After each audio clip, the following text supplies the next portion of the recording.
Está reaberta a sessão, passa-se a ordem do dia.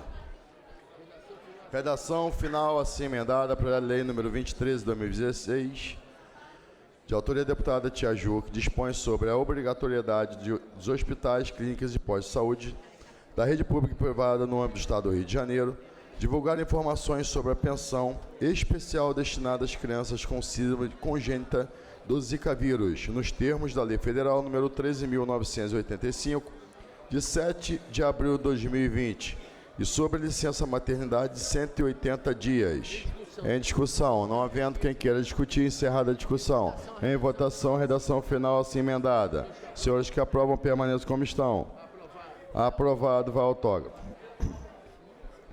Em tramitação ordinária, em segunda discussão, redação do vencido assim emendada.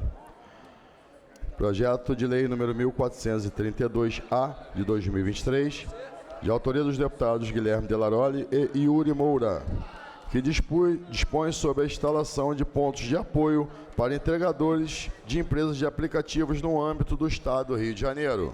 Em discussão, não havendo quem queira discutir, encerrada a discussão. Em votação, emenda de redação. Senhores que aprovam, permaneçam como estão. Aprovado. Pela ordem, presidente. Em votação, a redação do vencido assim emendada. Senhores que aprovam, permaneçam como estão. Aprovado, vai a autógrafo. Deputado Rosenberg Reis. Presidente Guilherme Delaroli, é uma honra falar com Vossa Excelência, um presidente democrata. Só faltou ser do MDB, né? Movimento Democrático Brasileiro. Presidente, eu queria registrar a presença do prefeito José Carlos, de São José do Vale do Rio Preto, que se encontra adentro deste plenário tão importante, que é a Assembleia Legislativa. E, senhor presidente, devido às chuvaradas no interior do Estado do Rio de Janeiro, essa casa é de praxe, sempre mexendo no seu orçamento, combinando com todos os líderes e deputados, para enviar recursos para esses municípios que mais precisam. Mexer um pouquinho no fundo da Assembleia Legislativa, o senhor estaria fazendo um grande gesto na tua gestão como presidente para socorrer os municípios do interior do Estado do Rio de Janeiro, que tanto precisa desse socorro financeiro o mais rápido possível, presidente. E o senhor, como é discricionário a Vossa Excelência, o senhor pode publicar isso hoje mesmo, votar hoje, para enviar recursos para os municípios que tanto precisam. Obrigado, senhor presidente. Obrigado, deputado Rosenberg Reis. Questão de ordem, senhor presidente. Deputado Marcelo Dino. Primeiro, parabenizar Vossa Excelência, o deputado Yuri também, por esse projeto tão importante. Colocar aqui, presidente, que esses guerreiros e guerreiras que realmente movimentam o nosso país precisam ser reconhecidos, precisam realmente ser lembrados e ter todo o apoio do governo estadual, do governo federal, do governo municipal. E hoje isso aí é uma coisa que às vezes parece ser muito simples para algumas pessoas, mas que faz a diferença muito grande na vida de pessoas que, na realidade, eu gosto sempre de voltar ao tempo, no momento em que tivemos a pandemia, e esses homens e mulheres estiveram ali à frente, levando as coisas para as casas das pessoas. E eu também tenho projetos aqui, senhor presidente, tramitando na casa, que assegura o direito do motoboy não ter que subir até o apartamento da pessoa e deixando ali na portaria. E eu espero que o quanto antes esse projeto possa vir ao expediente, para que possamos colocar em votação o quanto antes, porque na realidade já perdemos muitos motoboys, infelizmente pela falta de compreensão de algumas pessoas. Parabéns ao senhor e ao deputado Yuri. Obrigado, deputado Marcelo Dino. Anuncio. Em segunda discussão, redação do vencido, do projeto de lei número 1674-A, 2023, de autoria da deputada Érica Takimoto, que institui a capacitação em língua brasileira de sinais Libras, como critério de desempate para concursos públicos e processos seletivos simplificados no âmbito do Estado do Rio de Janeiro. Em discussão, não havendo quem queira discutir, encerrada a discussão. Em votação, os senhores que aprovam permaneçam como estão. Aprovado, vai autógrafo. Declaração de voto. Para a declaração de voto, deputada Érica Takimoto. Presidente, queria agradecer imensamente aos meus pares, aos colegas deputados e deputadas dessa casa, pela aprovação do projeto 1674/2023, de minha autoria, que institui a capacitação em língua brasileira de sinais libras como critério de desempate para concursos públicos e processos seletivos simplificados no estado do Rio de Janeiro. E queria dizer que eu fiz esse projeto, a gente pensou nesse projeto, conversando com a comunidade surda que eu represento. Sou uma deputada surda, como muitas pessoas aqui sabem, só ouço com próteses auditivas desde os meus 20 anos de idade e me sinto muito sensível a essa pauta. E conversando com várias pessoas surdas, às vezes a gente acha é importantíssimo ter o intérprete de Libras, e aliás eu queria saudar o intérprete aqui que está fazendo a tradução de sinais hoje, dizendo que o meu sinal é esse aqui, deputada Élica, e falando que muitas pessoas acham que ter um intérprete de Libras, a pessoa surda se sente incluída, mas a pessoa surda se sente verdadeiramente incluída quando ela está diante de uma pessoa que saibam se comunicar com ela em linguagem de sinais. E aí vale para consultório médico, vale para, às vezes, você está fazendo uma terapia, vale e dentro de sala de aula também, se tiver um professor que saiba Libras, um bombeiro, um policial militar,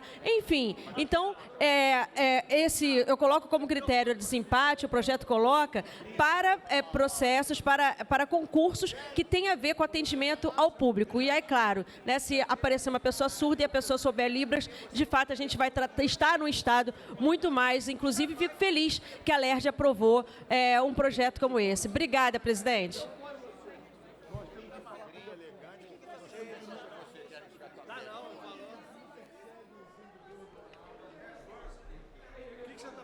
Obrigado, deputada Élica. Projeto de lei número 5054/2025, de autoria do deputado Júlio Rocha, que altera a lei número 5.645, de 6 de janeiro de 2010, para incluir no calendário oficial de datas comemorativas do Estado do Rio de Janeiro o Dia Estadual da Consciência sobre a Glicogenose. Em discussão. Não havendo quem queira discutir, encerrar a discussão. Em votação. Seus que aprovam permaneçam como estão. Aprovado, vai autógrafo. Senhor presidente, é um pedido pela ordem. Eu peço muito a atenção das deputadas mulheres que aqui estão. A deputada Bering, a deputada Índia Armelau, a nossa aniversariante do dia, Élica Takimoto, o senhor sabe disso, né? Está fazendo aniversário hoje. Lucinha, que ali está. Senhor presidente, é bem rápido. Senhor presidente, nos andares da Assembleia Legislativa do Estado do Rio de Janeiro, uma boa parte dos seguranças, é da Alfaseg, né, o nome da empresa, é composta essa parte por mulheres. Eu não sei por que cargas d'água a direção da segurança da casa, da LERJ, tirou as mesinhas das meninas e dos rapazes. Então, hoje, você vai descendo os andares e você vai encontrando a segurança colocando no chão a mochila, o copo, a garrafa térmica. E aí eu fui pesquisar por que a nova direção tirou as mesinhas das meninas, onde as meninas guardam as suas coisas, inclusive aquelas, enfim, coisas de dias, mais complicado para as mulheres. E a explicação que eu recebi é de que no contrato feito com a Alfaseg, Alfaseg é esse o nome da empresa, né? Que com a Alfaseg tem que ficar 1 hora em pé e 15 minutos sentados. Deputado Mink, isso é importante porque isso diz respeito a mulheres que estão sendo prejudicadas por causa de uma retirada de uma bendita mesinha deste tamaninho que não tem cabimento isso daí. Em que aumenta a segurança da casa? Nada. Pune o pessoal Confesso da que segurança. eu não sabia, mas vou verificar a reivindicação do senhor. Obrigado, senhor justa. presidente. Tá bom? Muito obrigado. Obrigado. Deputada Tia Ju. Presidente, é só para engrossar um pouquinho, é só para, no caso das meninas, elas ficam sem ter lugar de guardar a bolsinha que acomoda os absorventes, essas coisas. Não é vergonha dizer, mas mulher é isso, não tem jeito. Então, assim, não muda, não vai mudar nada, não. A mesinha ali para elas guardarem as coisinhas delas vai ser importante. Talvez os homens não sintam tanto, mas para as meninas faz um pouco de diferença. Obrigado, vou verificar, tia Ju. Queria registrar a presença do vereador de Maricá, vereador Ricardo Netuno e o vereador de Resende, Gu Salim. Sejam muito bem-vindos a essa casa. Presidente, posso ter um minuto de sua atenção? Deputada Índia. Assim como o senhor, muitos da casa lutam realmente pela população. É a primeira vez na história do Brasil que o MEC deixa 45 mil deficientes visuais sem livros didáticos no início do ano letivo. Até vi nosso deputado Fred Pacheco letivo, didáticos. Já vi que você gravou um vídeo a respeito. Isso é uma vergonha para o Brasil, porque a gente tem um atual governo que diz lutar pela minoria e só quer saber de gastar. Como a gente falou, a educação, ela gera gasto na cabeça dele. E o quê? Assistência, dinheiro assim, bolsa, família, bolsa, traz voto. E ninguém está falando absolutamente nada de 45 mil deficientes visual sem seus livros didáticos. Não está sendo pauta de ninguém. E uma outra coisa, Fred, eu não sei se você viu, o PT sugeriu que o TSE proíba impulsionamento de críticas ao governo na pré-campanha. Ora, pois, eu sou oposição. Eu não posso fazer crítica a um governo que está horrível, para não falar outra coisa, que não tem mais dinheiro, está sem educação, sem segurança, sem absolutamente nada. Faça-me o favor, eu quero ver o que a galera realmente do PT vai falar a respeito disso aqui, porque se fosse eu falando que é proibido criticar o Bolsonaro ou o Tarcísio, que é alguém de direita, pô, ia ser um inferno. Agora vocês querem calar a gente não pode criticar vocês com fatos verdadeiros? Acabei de criticar. É uma vergonha tirar 45 mil livros didáticos de deficientes visuais. O Brasil é uma vergonha com o atual governo. Obrigado, presidente. Eu sei que o senhor, assim como eu, é PL. Está pelo realmente cidadão de bem. Vamos ver o que a casa pode fazer, se a gente pode fazer algum ofício. Comissão já fez? Então o Fred está aqui, vamos todos assinar, porque isso aqui é uma vergonha. Obrigado. Obrigado. Presidente, pela ordem. Muito rapidamente, presidente, só para... Obrigado, presidente Telaroli. Só para reforçar, como presidente da Comissão da Pessoa com Deficiência, só para reforçar que nós já oficiamos o MEC nesse sentido. Isso é uma vergonha o que está acontecendo. São 45 mil alunos cegos e com baixa visão que não têm livros em braille para iniciar os seus estudos. Isso é um absurdo. É simplesmente impedir o aprendizado para quem precisa e tem como uma das principais formas de aprendizado, que é o livro, né? Um livro em braille, e o MEC toma uma decisão que, importante dizer que na reportagem de primeira página do Globo, que a deputada Índia aqui citou, não se trata de uma decisão orçamentária, e sim uma decisão política, presidente. Eu queria entender que esse Ministério da Deseducação está entendendo, então, como uma decisão política.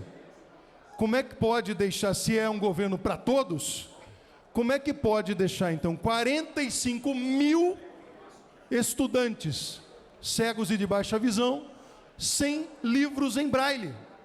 Isso é um absurdo e a Comissão da Pessoa com Deficiência do Rio de Janeiro está oficiando o MEC e exige uma resposta imediata. Obrigado, presidente. Obrigado, deputado Fred. Presidente, questão de deputado ordem. Canacolói.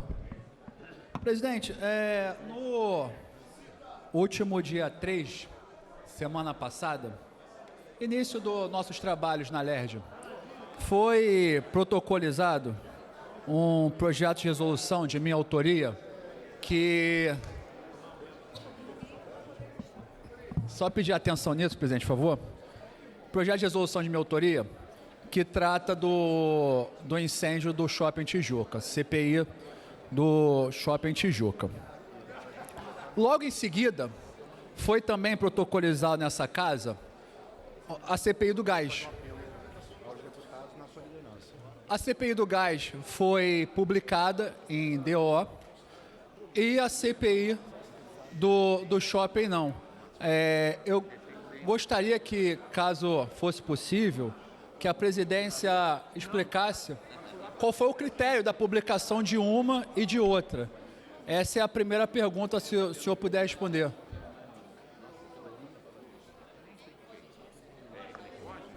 Foi a Procuradoria, deputado. A Procuradoria... Não entendi. Qual foi a resposta da Procuradoria? Analisar. Está analisando. Tá. Outro tema importante, presidente, em cima disso, a CPI do gás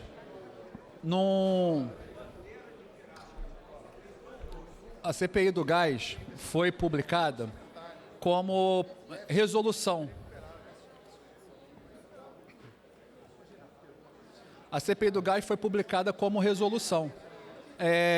O artigo 83 do regimento da Casa diz que toda a proposição, e isso trata também dos projetos de resolução, tem que ser votado aqui em plenário. Se fosse requerimento, aí caberia sim a mesa ela acatar e publicar em DO. Mas não, foi um projeto de resolução sem passar pela Casa, que fere o nosso regimento. Também, se puder, por favor, dar uma explicação. Obrigado. Também está em análise na Procuradoria. Deputado Dino. Pela ordem. Deputado Vitor. Senhor presidente, eu queria fazer um apelo à mesa, à Vossa Excelência, e já falei com o deputado Rodrigo Amorim, que amanhã é uma data fundamental para que a gente pudesse votar em segunda discussão o ICMS da educação. A gente vem articulando, junto com o governo federal, para que os municípios ainda esse ano possam receber a cota do ICMS da educação referente ao ano de 2025/26. Então, já conversei com o presidente da Comissão de Constituição e Justiça, para que a gente pudesse amanhã montar aqui uma força-tarefa, são 70 emendas. Eu queria fazer um apelo aos deputados para aquelas emendas que não tragam, assim, impacto relevante nesse momento, que a gente possa retirar, para que a gente possa conseguir viabilizar, junto ao Ministério da Educação, o repasse do Fundeb para as prefeituras que estão num desespero muito grande com esse percentual que foi retirado pela não votação da mesma nessa casa. Então, eu queria pedir ao presidente Delaroli para que pudesse amanhã colocar na nossa pauta a mensagem do ICMS da educação. Presidente. Deputado, presidente da CCJ, meu amigo Rodrigo Amorim. Eu estava aqui cumprimentando alguns colegas e aí escutei duas questões. Primeira, relacionada a uma ponderação feita pelo deputado Quinoploc no que diz respeito à publicação de um projeto de resolução que, de fato, não foi aprovado em plenário. Mas o mesmo regimento diz que a presidência tem a legitimidade de fazê-lo por aprovação de requerimento. Aí talvez fosse a sugestão aqui para Vossa Excelência, eventualmente numa republicação, como um deferimento de um requerimento por parte da presidência de Vossa Excelência e não pelo projeto de resolução. E no que diz respeito à fala do deputado Vitor Júnior, a gente pode, como o projeto relacionado ao ICMS, aí parabenizar Vossa Excelência pela iniciativa e o compromisso que firmou durante o recesso de trazer logo no início dos trabalhos. Como é uma mensagem do Poder Executivo e, naturalmente, regimentalmente, ela entra em regime diferenciado, regime de urgência, a gente pode dar o parecer oralmente das emendas de plenário. E aí, por óbvio, o apelo aos deputados que fizeram que a emenda não seja efetivamente preponderante ao projeto, que faça a retirada da emenda e a gente analisa aquilo que muda substancialmente o termo exato para a gente poder dar andamento e salvaguarda aos municípios fluminenses. Então, a gente pode fazer um esforço aqui de um parecer conjunto do colegiado para que a gente possa enfrentar as emendas em plenário, ficando pronto para Vossa Excelência pautar quando achar pertinente. Obrigado, presidente. Eu me comprometo aqui a pautar até amanhã. Campeão de emendas, deputado Luiz Paulo. Presidente, só um minutinho. Esse projeto chegou na casa em fevereiro. Só foi publicado em outubro. E não veio à pauta em 2025. E nós perdemos esse barco. Este tema já tinha sido incessantemente discutido em 2022. Mas por falta de acordo, também não foi aprovado. O projeto veio à pauta, recebeu 62 emendas, 33 são de minha autoria. Eu vi. E todas fruto de muita leitura e estudo do projeto. Os anexos têm fórmulas que, para entender, o senhor tem que fazer um curso no Instituto de Matemática Pura e Aplicada, de tão complexas que são. Então, eu acho que é dar para o deputado Amorim uma tarefa quase impossível dele conseguir, em plenário, fazer o substitutivo. O que ele poderia, era, com autorização de Vossa Excelência, era pautar na CCJ, chamar o governo que fez o projeto de lei e encaminhar para ajudá-lo na análise das emendas, e assim que a CCJ desse o parecer, voltava ele à pauta. Me parece mais prudente, porque ele vai chegar aqui, a maioria dos deputados não vão tirar suas emendas. E não é fácil, aqui em plenário, dar um parecer sobre um tema tão complexo.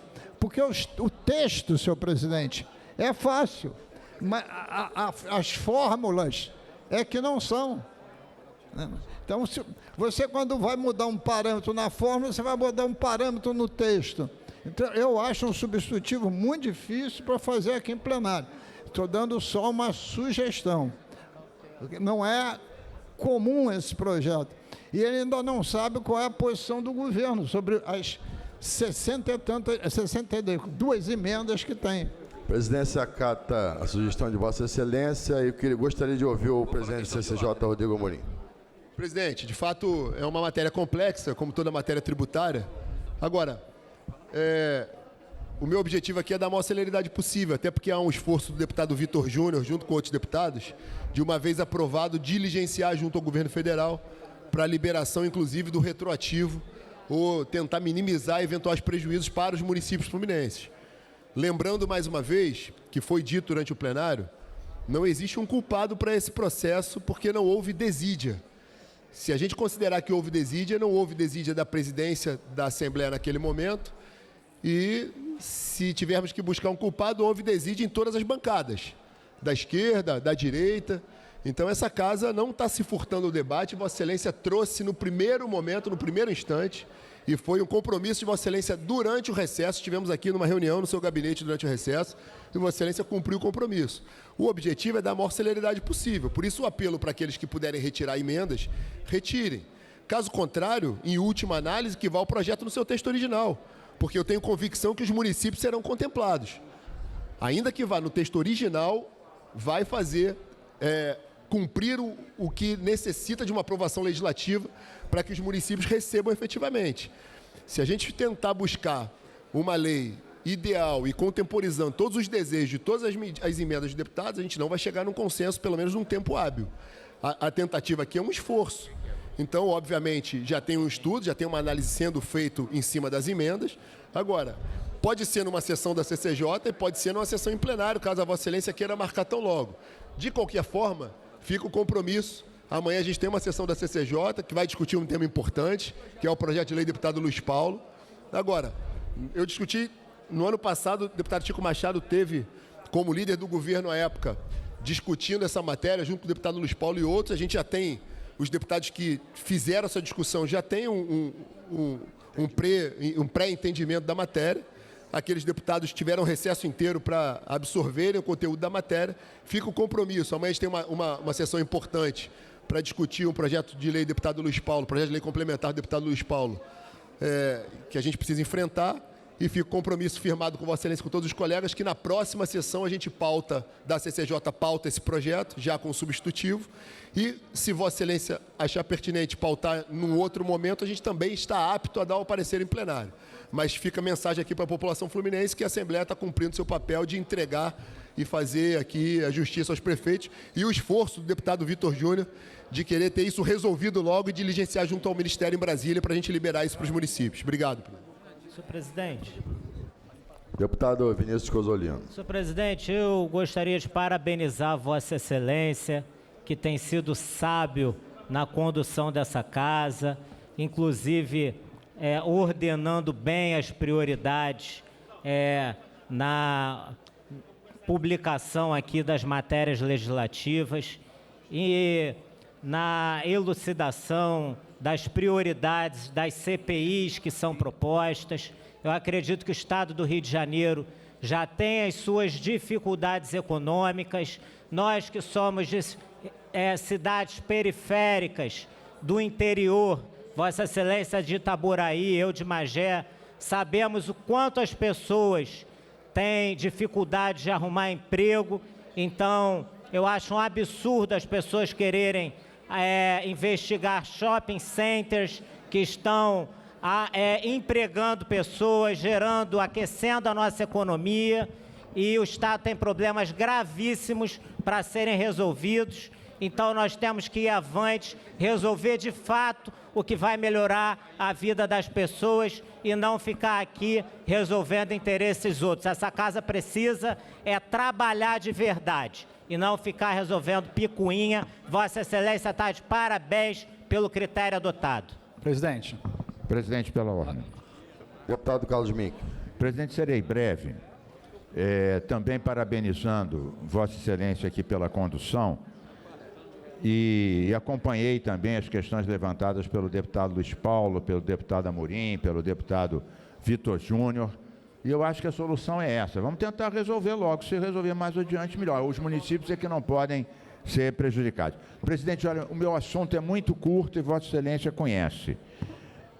Nós aqui, no final, derrubamos os vetos relativos à questão da PM de 3 categorias: médico, veterinário, fisioterapeuta e farmacêutico. O que acontece? A casa publicou, claro, o projeto com veto derrubado. Agora, a PM não publicou no seu boletim interno e não tomou as medidas correspondentes à lei com o veto derrubado. Vários deputados aqui, creio que todos, ajudaram a derrubar esse veto. Eu mandei um ofício dirigido ao secretário de Estado da Polícia Militar e comandante da PM, Coronel Marcelo Menezes Nogueira, cobrando dele, mas eu queria a força de Vossa Excelência, que é respeitar essa derrubada de veto, publicar no boletim da PM e seguir a consequência dessa derrubada, que é os cargos de coronel para essas 3 categorias: médico, veterinário, fisioterapeuta e farmacêutico. Então era isso. O veto já foi derrubado, já foi publicado, mas só que não entrou no boletim e não se tomaram as providências relacionadas a isso. Era isso, presidente. Conto com Vossa Excelência, como sempre. Obrigado, deputado Carlos Mink. Deputado Alexandre Quinoculoro. Obrigado, presidente. Presidente, eu não entendi a fala, e aí eu vou citar, porque eu não fico naquela que me antecedeu, do deputado Vinícius Cozzolino. O deputado, ele pode propor comissão parlamentar de inquérito que bem entender, desde que ele tenha os apoiamentos e depois venha a casa. Isso é um ponto. O deputado vir aqui julgar se cabe ou não cabe, se o shopping... Talvez ele não saiba, mas 2 pessoas morreram. 2. Se ele não liga para a família dos outros, só liga para a sua família, que comanda a Magé há muito tempo, o problema é dele. Se ele está agora encachaçado pelo Eduardo Paes, o problema é seu. Agora, uma coisa é clara: há de ter respeito nessa casa. Em nenhum momento eu questionei qualquer proposição de qualquer deputado que aqui faça. Agora, deputado Vinícius Cozzolino, tenha respeito pelos outros. Não lhe conheço como nada, uma figura, para mim, estranha, então tenha respeito da mesma forma que eu sempre tive. Fazer esses biquinhos aí de... comigo não cola. Vai trabalhar e esquece os outros. Presidente, eu fui citado. Deputado Vinícius Cozzolino. Senhor presidente, eu vim aqui, não foi para se preocupar com a minha família, não. Quem faz isso é o deputado Alexandre Quinoploc, que destinou R$1.200.000 de emenda para a subsecretaria que a esposa dele ocupa, no Palácio Guanabara. Aliás, o deputado parou de bater na polícia, na Polícia Militar do Estado para o governador criar uma subsecretaria para a esposa dele, que fez até um projeto de lei para criar um fundo para a esposa gerir no governo do Estado. Então, alto lá, antes de Vossa Excelência procurar entrar na política, minha família já estava e é muito respeitada. Cheguei aqui com muito voto, não foi puxando o saco dos outros, não. E se Vossa Excelência me acha uma figura estranha, eu faço um trabalho aqui sério, não é sendo tchutchucalizado por quem comandava a casa, não. E eu não tenho voto com Eduardo Paes, não. Eu tenho voto pelo povo de Magé que me colocou aqui. Pela ordem, vai procurar um argumento que te sirva e deixa os shoppings em paz. Vai trabalhar, rapaz. Vai procurar, vai caçar o que fazer. A esquerda está quieta. Geralmente esses embates com a esquerda e direita. A esquerda está... Senhor presidente, pela ordem, presidente. Senhor presidente, deputado, senhor presidente. Deputada Tia Ju. Eu quero trazer aqui para esse plenário um fato de altíssima relevância. Mais uma jovem do nosso estado. Mais uma jovem. Eu vejo nosso corregedor tá aí, ó. Mais uma jovem. Deputado Cozoliano. Senhor presidente. Pode falar, Tia Ju. Mais uma jovem no nosso estado. Deputado Pinocó, por favor. Mais uma jovem. Quem está ofendendo, pô. No nosso estado foi violentamente esfaqueada. 14 facadas, inclusive com diversos golpes no rosto, simplesmente pelo fato de não querer se relacionar com um rapaz. Menina de 20 anos, golpeada 14 vezes. Está na UTI, passando entre a morte e a vida. Mais um caso de tentativa de feminicídio a uma jovem do nosso estado. Isso é muito sério, senhor presidente. Isso é muito grave. A gente precisa trabalhar mais a conscientização. E um bom espaço para isso é a educação. A gente precisa educar as nossas crianças, os nossos jovens, para que não cometa esse tipo de atrocidade quando chegar à juventude. Uma jovem de 20 anos, porque disse, deputado, que não queria se relacionar com o rapaz, 14 vezes esfaqueada e o seu rosto todo dilacerado. Então, que a gente possa... Aqui nessa casa já tem diversas leis que vêm lutando e combatendo a violência contra a mulher, que a gente consiga, essa jovem, se não me falha a memória, de São Gonçalo, violentamente esfaqueada. Vamos trabalhar a educação para que o machismo e essa doença que tomou conta da cabeça de alguns homens não continue vitimando as nossas meninas e mulheres. Muito obrigado, senhor presidente. Presidente, pela ordem. Deputado Amorim. Quero fazer uma manifestação em nome da liderança do governo, por favor. Deputado Vinícius Cozolino, e aqui eu não quero adentrar na seara de quem é tchutchuca de quem. Agora, houve uma acusação por parte do deputado Vinícius Cozolino que diz respeito à negociação de espaço político no governo Cláudio Castro, governo, inclusive, de quem ele era até ontem, me parece, aliado. Governo, inclusive, que atende muito bem o município que ele tem base eleitoral e que tem a família, como ele bem destacou, na carreira política, um município que é muito bem atendido pelo governo do Estado, assim como todos os municípios fluminenses.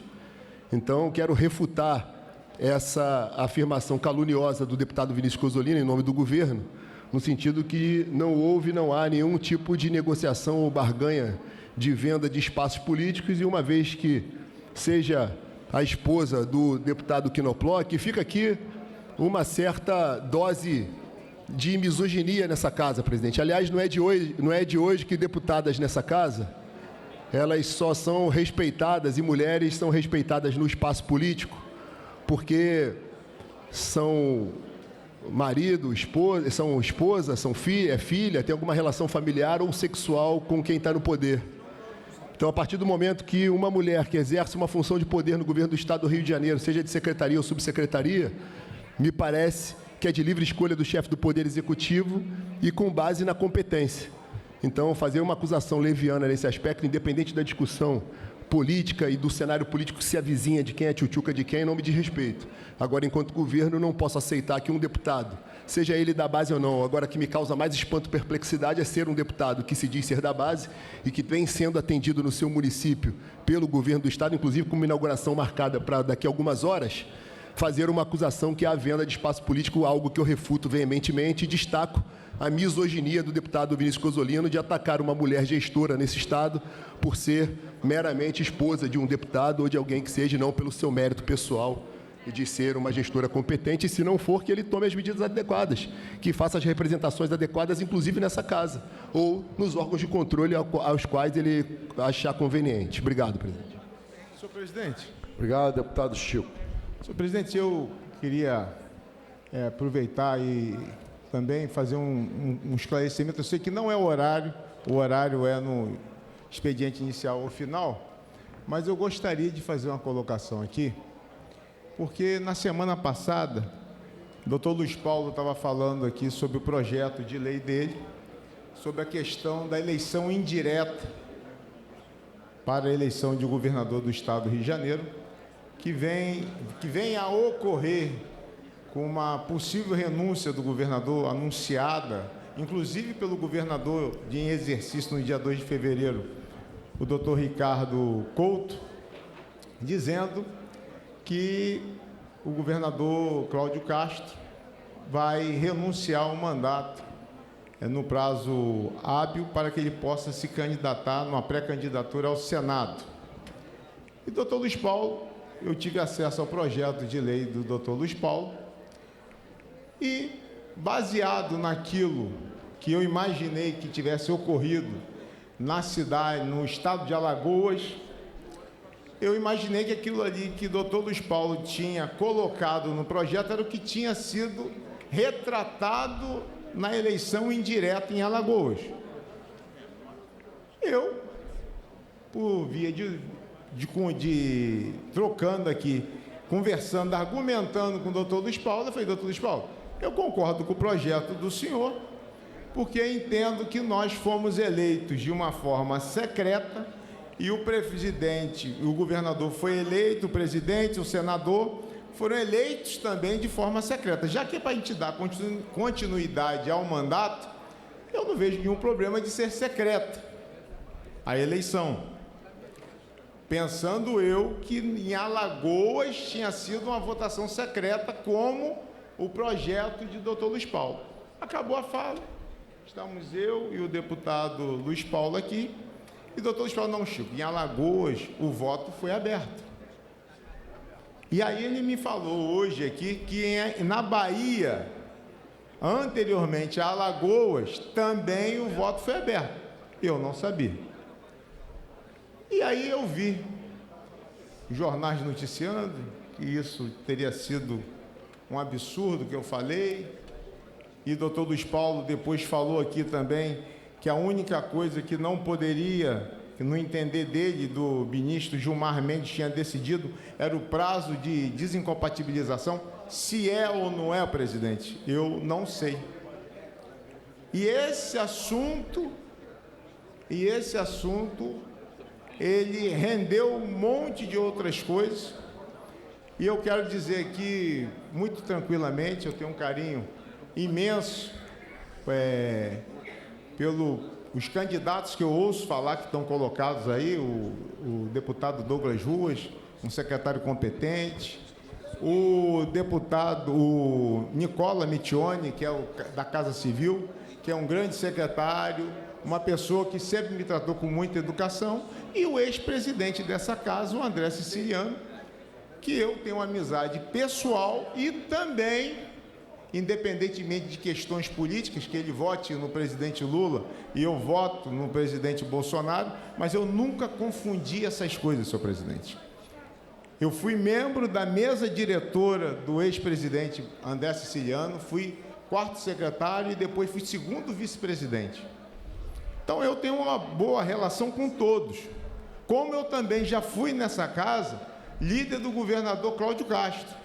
O governador que, através do nosso trabalho, através da ajuda do hoje afastado presidente Rodrigo Bacelar, conseguimos levar para o interior do estado do Rio de Janeiro obras que não se viam há muitos anos, como a Ponte da Integração, lá na região nossa, lá na cidade de Macaé, a Ponte da Barra, o bairro Malvinas, tudo isso foi feito, obviamente, com o governador Cláudio Castro, que eu tive a honra aqui de ser líder do seu governo, juntamente com o deputado Rodrigo Amorim, que era o meu vice-líder aqui naquela ocasião. Mas eu falei o que eu imaginava que era a única coisa possível, e isso criou uma celeuma. Eu não nego as minhas amizades. Eu não vou deixar de ser amigo do deputado Rodrigo Bacelar. Eu confio, acima de tudo, em Deus. E Deus está vendo tudo. Se ele fez alguma coisa de errado, realmente, que ele pague. Não vou deixar de ser amigo dele porque ele errou. Mas também peço a Deus que, se tudo isso não foi um grande equívoco, que Deus, no momento oportuno, corrija esse erro contra o meu amigo. Ele é meu amigo. É como se um irmão erra. O irmão tem que pagar pelo que ele fez? Tem. Se é que ele fez, mas se ele não... nem por isso eu vou dizer que ele não é mais meu irmão. Isso não está no meu caráter. Eu tenho as minhas convicções. Hoje, dia 10 de fevereiro, completam 10 meses da partida do meu pai, que foi a criatura que eu mais amei nessa vida, que me ensinou que, meu filho, amigos nós temos sempre. Você cuide das tuas amizades. Agora, se teus amigos errarem, não é por isso que você vai deixar de ser amigo. Mas uma coisa é a pessoa e outra coisa é você. Mas eu não vou deixar de ser amigo do deputado Rodrigo Bacelar, porque eu entendo que isso não está no meu feitio. Não vou deixar de falar com ele, não tem nenhuma proibição jurídica ou legal para que eu possa ir visitá-lo. Não tem. Ele pode vir a esse plenário, ele pode vir nessa casa. Então, eu quero dizer que eu já tive momentos de embate com o deputado Rodrigo Bacelar, que é meu amigo, meu irmão, como foi a questão aqui da SEDAI. Está tudo documentado, está tudo explícito. As minhas amizades e a minha amizade com o deputado Rodrigo Bacelar não é pautada, a minha, estou falando da minha, eu não tenho como falar pelos outros. A minha amizade e minha ligação com o deputado Bacelar, de amizade, não está pautada no poder que ele venha a ter ou que deixe de ter. Porque em 2019, quando nós chegamos aqui, eu lá da roça, lá de Macaé, e ele, pior ainda, lá de Campos, depois de Macaé, toda quinta-feira nós saímos daqui junto, no mesmo carro, parávamos ali na Vacaria do Sul, jantávamos, íamos até o trevo de Macaé, chegávamos lá, nos despedíamos, porque era a semana que a gente ia embora para casa, e na segunda-feira ou na terça nós íamos juntos também. Então, eu não posso negar isso. Eu não posso dizer que eu não sou amigo do deputado Rodrigo Bacelar. Agora, o que cada um faz de sua vida aí é outra questão. Mas jamais vou negar a minha amizade com o deputado Rodrigo Bacelar. Então, senhor presidente, mediante tudo isso, a imprensa me ligando, mandando mensagem, você vai ser substituído na CCJ. O partido ele tem autonomia, poder para fazer tudo isso. O deputado Ratinho falou isso comigo, o deputado Áureo. Eu simplesmente quero deixar claro aqui que, para mim, se o voto vai ser fechado ou aberto, para mim não faz diferença. Eu falei sim aqui, pensando que só poderia ser fechado, mas se isso é um motivo para a minha saída da CCJ, eu entendo perfeitamente, faz parte da questão política. Não é de hoje que já estavam pedindo para que eu saísse, Mas não tem problema. Eu continuo o mesmo Chico Machado, só menos 48 quilos, fazendo monjaro, fazendo atividade física. O meu coração não tem lugar, nunca teve, nem quando era mais pesado, nem agora. Guardar mágoa, ter raiva de alguém, eu acho que isso tudo faz parte de quem entende que política tem que ser feita dessa maneira. Da minha forma, não é. Mas, respeito. Quero dizer aqui, deixar claro aqui, que eu tenho já pelo menos uma vaga para o Senado da pré-candidatura, por tudo que o governador fez lá na minha cidade, que é inegável isso. Obviamente, estarei, se ele for realmente, hoje ele é pré-candidato, estarei ajudando ele de qualquer forma, como também ninguém faz eu mudar isso. Então, eu estou aqui, presidente, para deixar isso aqui claro, se é quem decide de verdade a esse plenário. Se o colegiado entender que tem que ser aberto ou fechado, para mim tanto faz. Eu só fiz aquela colocação, voltando a dizer, porque eu imaginava que tinha sido copiado na íntegra o que tinha acontecido em Alagoas.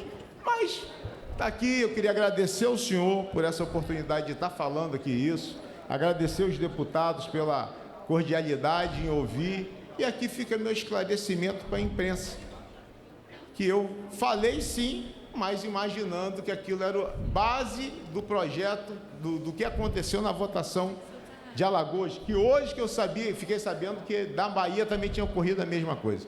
Muito obrigado, senhor, aos colegas deputados e toda a imprensa. Presidente. Obrigado, deputado Chico. O senhor que já era bonito, mais fofinho, agora com esse corpo atlético, só está faltando entrar lá no boxe da Índia lá para dar uma definidazinha. Aí vai ficar melhor. Deputado Luiz Paulo.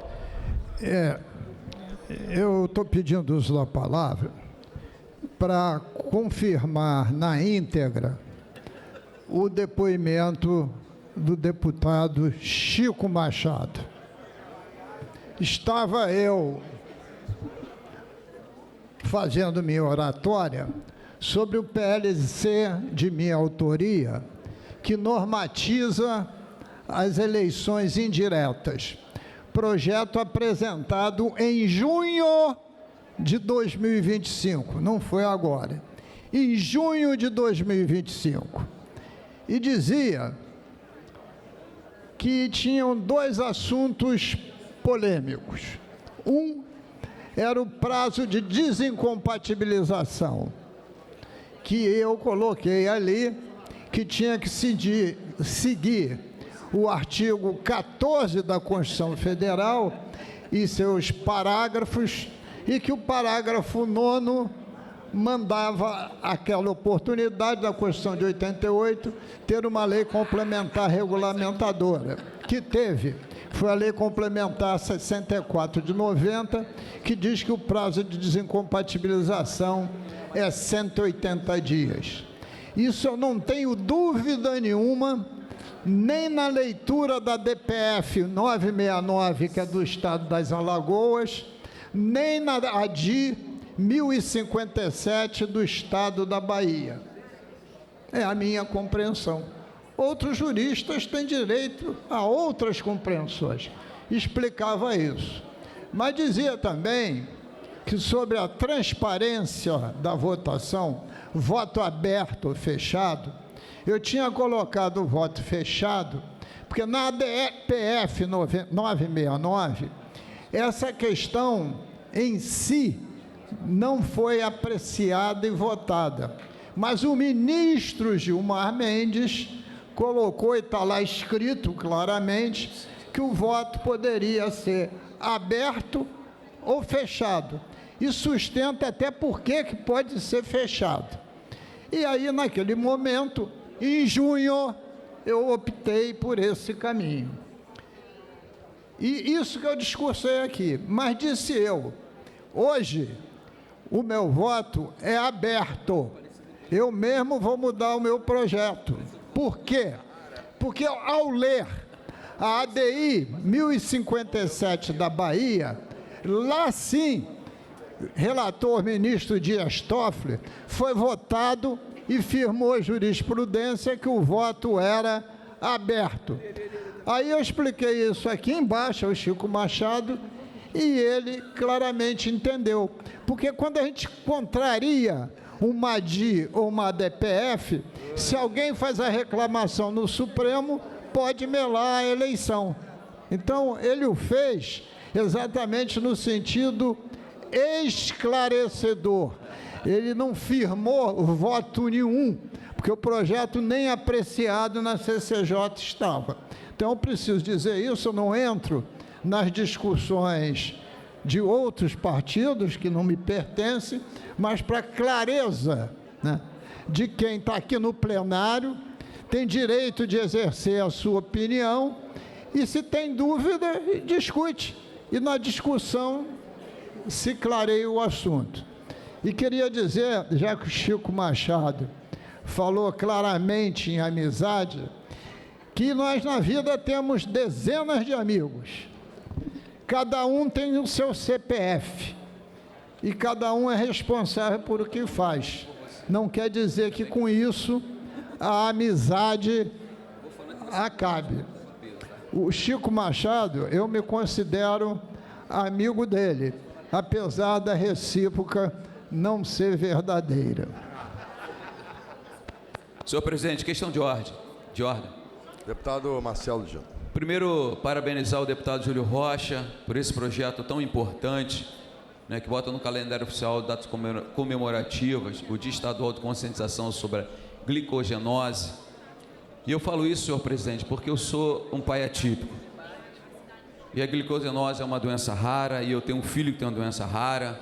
Eu, junto com o Munir Neto, que aqui está, esse grande deputado, o Munir é um cara tem um carinho muito grande, até homenageou meu filho quando nós fizemos uma audiência. Nós estamos à frente da comissão da Frente Parlamentar Doenças Raras. A gente pode sentir, eu senti na pele, porque tenho um filho com doença rara. Mas nós, como fazemos as reuniões aqui, as audiências, na realidade, a gente consegue dividir com as pessoas a dor. E eu me lembro quando nós fizemos uma audiência aqui, quando ele homenageou meu filho, eu trouxe a doutora Blanca, e ela fez a doutora do meu filho, ela falou um pouco sobre a questão das doenças raras. E para muitas pessoas isso parece um projeto muito bobo e simples, mas não é. Porque na realidade traz à tona a discussão, porque são mais de 7.000 doenças raras. E na realidade você vai falar certas doenças para os médicos e muitos não conhecem porque está dentro de uma especialidade. Então hoje, quando traz à tona um projeto de grande relevância como essa, eu tenho que parabenizar. Pena que ele não está aqui, senão eu ia pedir coautoria, mas dizer que nós estamos sim sempre observando, olhando, para que possa trazer à tona todas essas questões, principalmente doenças raras, porque como disse a doutora Blanca, num país desenvolvido, presidente, leva-se 4 anos normalmente para diagnosticar uma doença. Num país subdesenvolvido como o nosso, leva-se 10 anos para diagnosticar uma doença. Ou seja, as pessoas morrem, infelizmente, por não ter um diagnóstico. E hoje esse projeto realmente traz à tona em discussão mais uma doença que eu mesmo não conhecia. Obrigado, senhor presidente. Obrigado, deputado Dino. Em segunda discussão, projeto de lei número 5 de 2023, de autoria do deputado Rosenberg Reis, que denomina como Estação Rei Pelé Maracanã a estação de metrô Maracanã localizada no município de Rio de Janeiro. Em discussão, não havendo quem queira discutir, encerrada a discussão. Em votação, presidente, senhores que aprovam permaneçam como estão. Alô? Aprovado. Presidente. Vai autógrafo. Eu ia discutir, mas só fazendo aqui declaração de voto, parabenizando o deputado Rosenberg Reis. Olha que eu não sou muito disso, mas é um belíssimo projeto. A avenida ali já é a Avenida Rei Pelé, e acho que vai ser uma forma de também identificar a estação ali com a avenida. Só parabenizando. Obrigado, deputado Quinocló. Em votação, em primeira discussão, projeto de lei número 322 de 2023, de autoria do deputado Fred Pacheco, que autoriza o Poder Executivo a fornecer adesivos para carros com a identificação da pessoa com transtorno do espectro autista TEA, bem como promover campanhas de conscientização no trânsito no âmbito do Estado do Rio de Janeiro. Parecer das Comissões de Constituição e Justiça pela constitucionalidade da pessoa com deficiência favorável, de transporte, favorável, de orçamento, finanças, fiscalização financeira e controle, favorável. Novos pareceres das emendas de plenário das comissões de Constituição e Justiça, favorável. As emendas 1, 3, 4 e 5, favorável. Com subemenda, a emenda número 2, concluída por substitutivo. Da pessoa com deficiência, favorável. De transporte, favorável. De orçamento, finanças, fiscalização financeira e controle, favorável.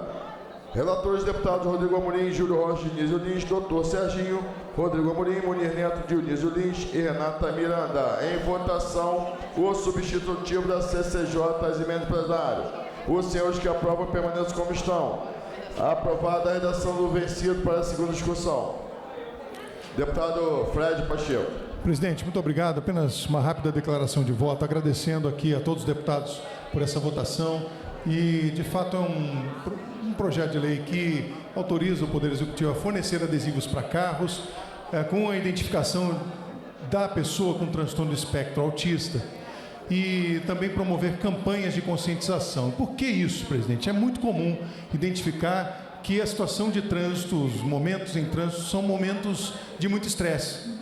A gente acompanha em todas as mídias, há muitas brigas, situações de desconforto. E para a pessoa com o transtorno do espectro autista, esse ambiente fica ainda mais nocivo, mais difícil, mais complicado. Então, ter um adesivo onde a outra pessoa que está atrás, por exemplo, de um automóvel, consiga identificar que pode haver naquele carro uma criança ou uma pessoa tendo um momento de desconforto ou de desregulação, a pessoa que está vendo aquele ambiente e conseguindo identificar melhor, ela tem a capacidade de ter mais paciência, identificar, olha, ali há uma pessoa com deficiência que pode estar passando por uma questão em que envolve um pouco mais de paciência e de tranquilidade. Por isso, esse projeto tem essa iniciativa de indicar ao Poder Executivo que faça e ajude cada vez mais a esse ambiente, que pode ser um ambiente de desregulação, a se tornar um ambiente mais tranquilo e passível de paz, né, para a pessoa com transtorno do espectro autista. Muito obrigado, presidente.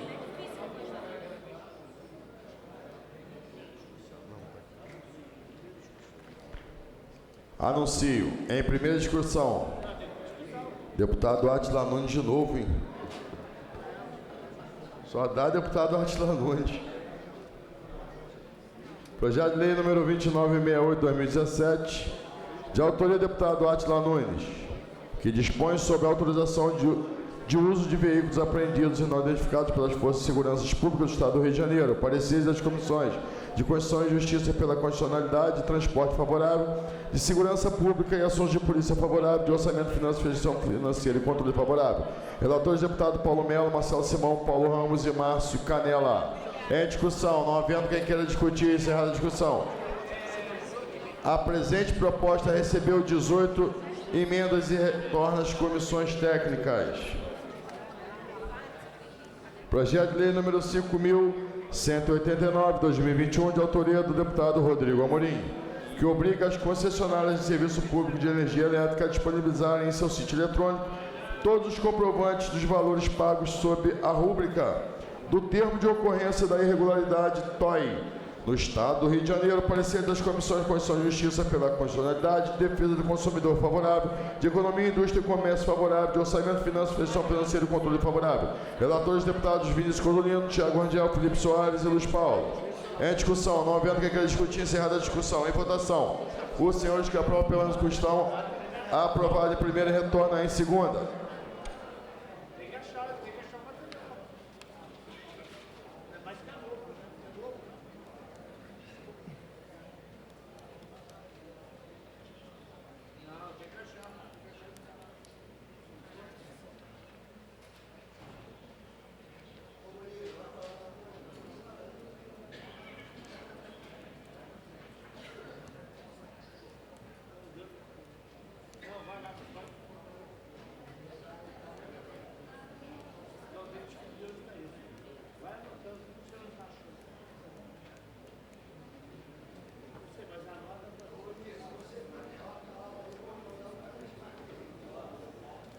Projeto de lei número 2946/2024, de autoria do deputado Daniel Lebrelon, que altera o anexo da lei número 5.645, de 6 de janeiro de 2010, incluído no calendário oficial do Estado do Rio de Janeiro, a Semana Estadual de Combate a Enchentes.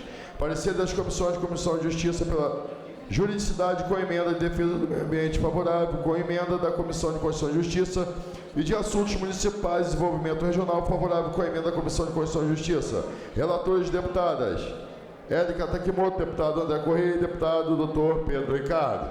Em discussão. Para discutir, presidente. Para discutir, deputada Érica Rapidamente. Takimoto.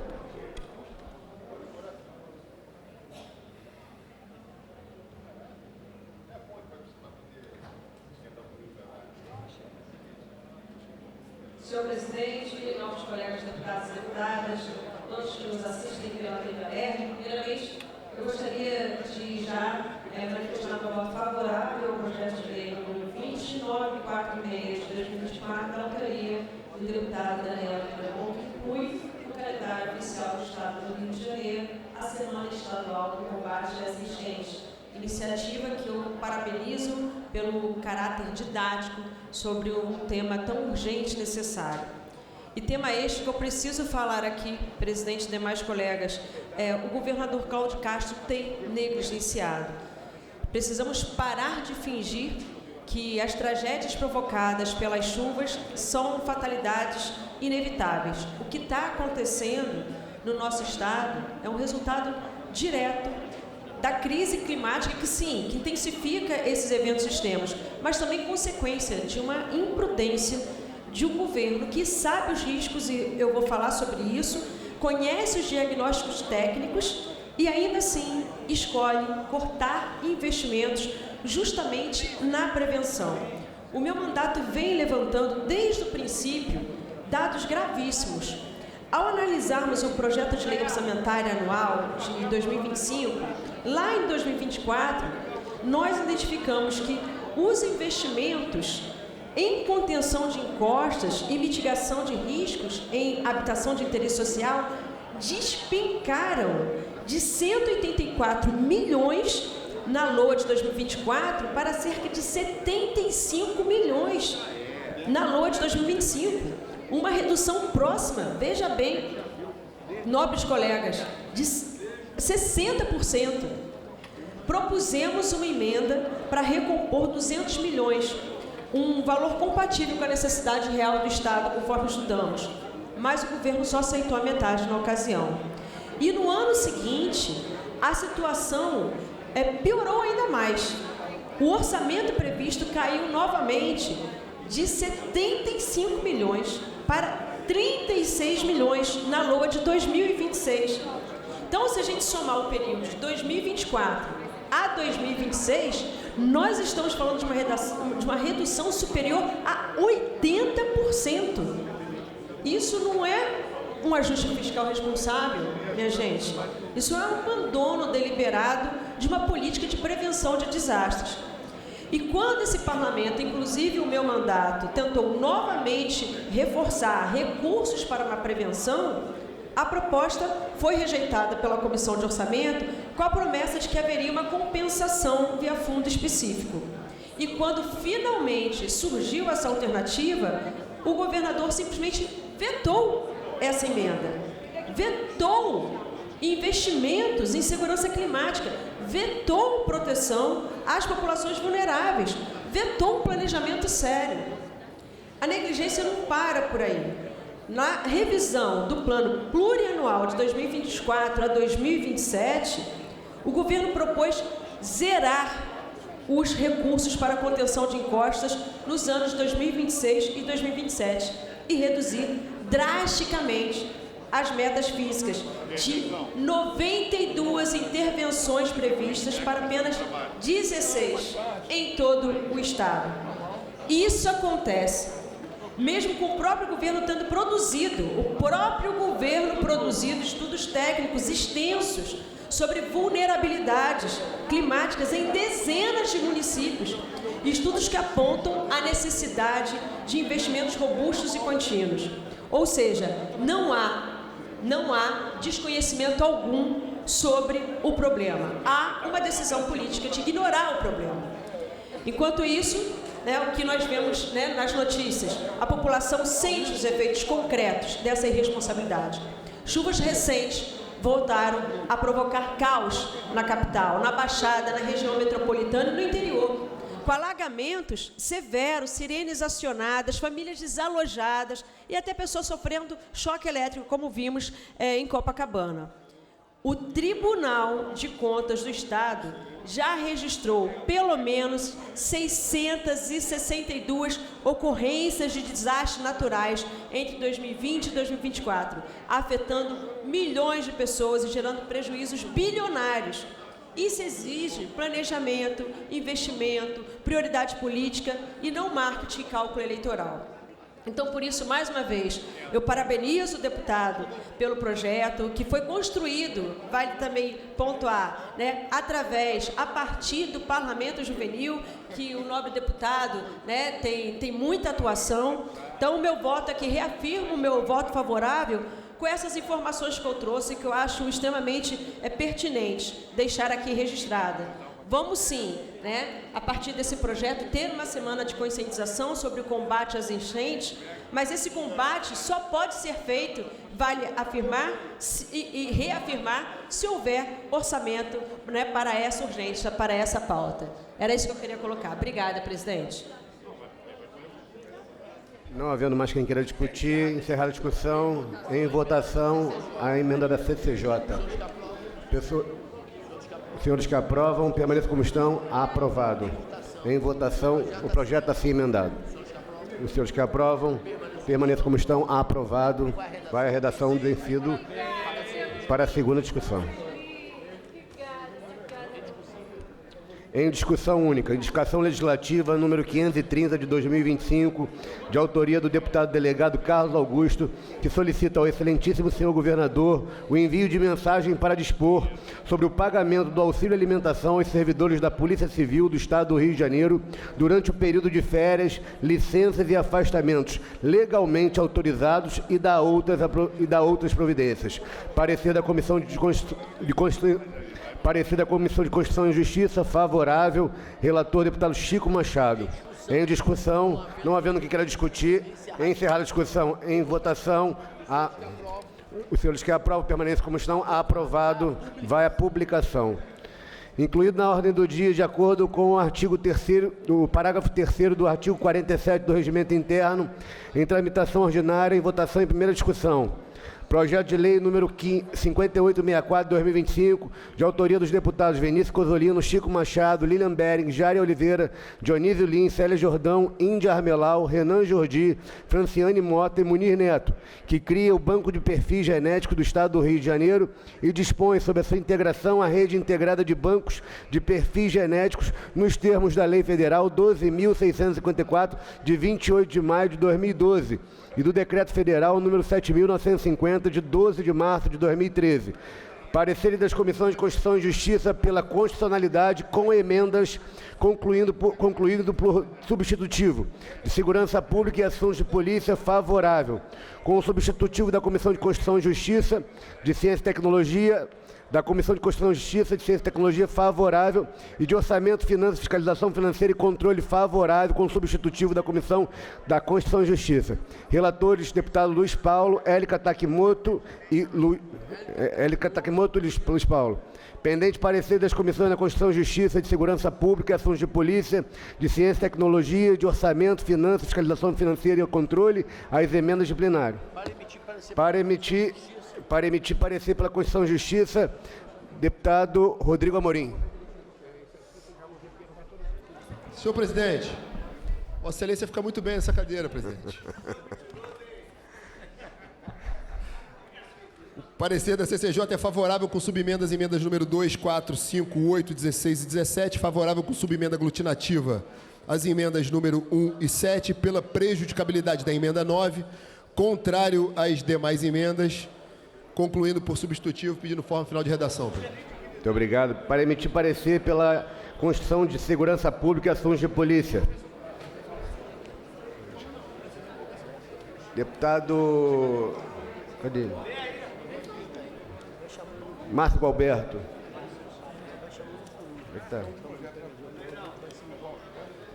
Deputado Márcio Gualberto, delegado Carlos Augusto, Carlinhos BNH, Rodrigo Amorim. Deputado Rodrigo Amorim, por favor. Acompanho o parecer da CCJ, senhor presidente. Muito obrigado, nobre, excelentíssimo senhor deputado Rodrigo Amorim. Para emitir parecer pela Comissão de Ciência e Tecnologia. Deputada Érica Takimoto. Presidente, no mérito favorável, elogiando o projeto de lei 5864/2025, e queria também observar que o termos do substitutivo, o texto final, eu compreendo que ficou muito melhor, né? Esse texto consolidado, acho que melhor atende essa questão da boa governança científica, da segurança tecnológica, da segurança dos dados. Então, o voto pela Comissão da Ciência e Tecnologia é favorável. Muito obrigado, deputada. Para emitir parecer pela Comissão de Orçamento, o deputado Luiz Paulo.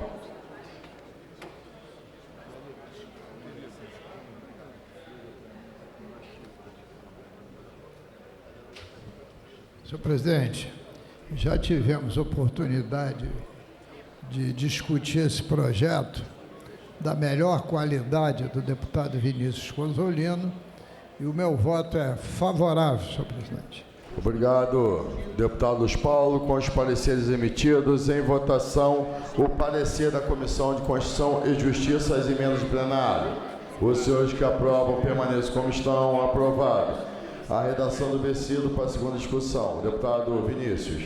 Senhor presidente, gostaria de agradecer pela aprovação do projeto, agradecer pelas emendas, substitutivo da CCJ, dizer que esse é um projeto que evita a condenação de inocentes e também facilita na identificação de culpados. É um projeto que tem a tecnologia como aliado e que usa as práticas forenses dos lugares mais avançados do mundo.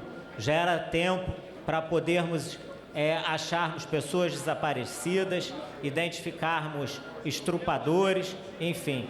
É hora do Estado do Rio de Janeiro ter um banco de perfis genéticos. Então, eu quero agradecer essa casa pela aprovação em primeira discussão e, como eu já fiz aqui na primeira discussão, abrir também a coautoria aos deputados que assim desejarem. Muito obrigado.